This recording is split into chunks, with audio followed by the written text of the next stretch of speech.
Hello everyone, and welcome back to the channel. Today, we re-diving into the extraordinary life of a beloved figure whose stories have inspired millions for centuries. Saint Anthony of Padua, while many know him as the patron saint of lost things.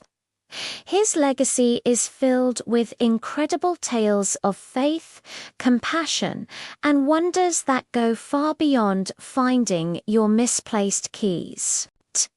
Born in Lisbon, Portugal, in 1195, he was originally named Fernando Martins de Borges.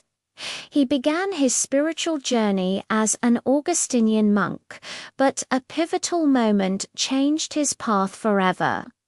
After witnessing the return of the remains of 5 Franciscan friars who had been martyred in Morocco, he was so moved by their courage that he decided to join the Franciscan order, taking the name Anthony.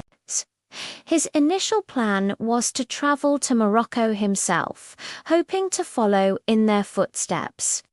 However, illness forced his ship to land in Sicily, and from there, his journey took him through Italy. It was here that his true calling as a powerful preacher was discovered almost by accident.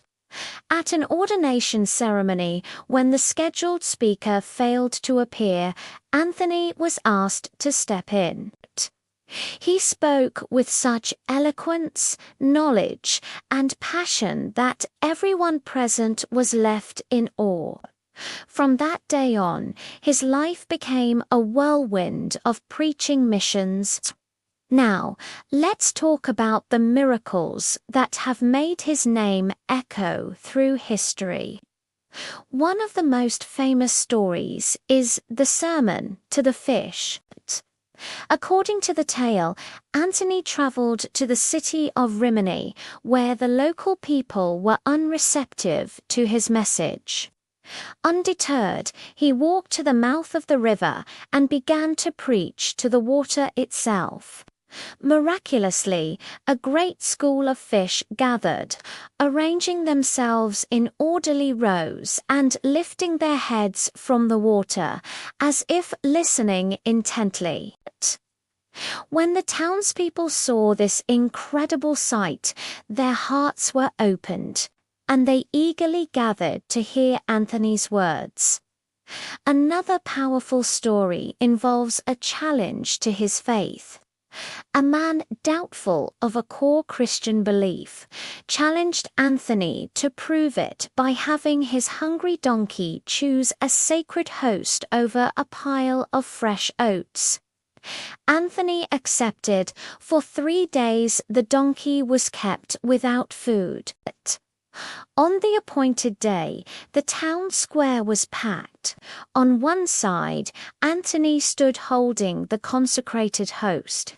On the other, the man held a trough of tempting oats. The starved donkey was released, and to everyone's astonishment, it walked past the food, went straight to Anthony, and knelt down as if in adoration. Perhaps the most touching miracle is the apparition of the Christ child. One story tells of Anthony staying at the home of a friend, peeking into Anthony's room late at night. His host was stunned to see the saint holding the infant Jesus, who was lovingly embracing him. This tender image has become one of the most common ways Saint Anthony is depicted in art, symbolizing his deep personal connection to his faith and his pure, childlike heart. Saint Anthony's life was short. He passed away at the age of 36, but his impact was immense. He was a brilliant theologian, a compassionate servant of the poor, and a beacon of unwavering faith. His stories aren't just about supernatural events. They're about the power of belief, the importance of humility, and the idea that even in our most doubtful moments, a little faith can move mountains or at least get the attention of some fish. Thank you so much for joining me on this journey into the life of Saint Anthony of Padua. If you found these stories as fascinating as I do, please give this video a thumbs up and consider subscribing for more content. Drop a comment below and let me know which story resonated with you the most. Until next time, take care and stay curious.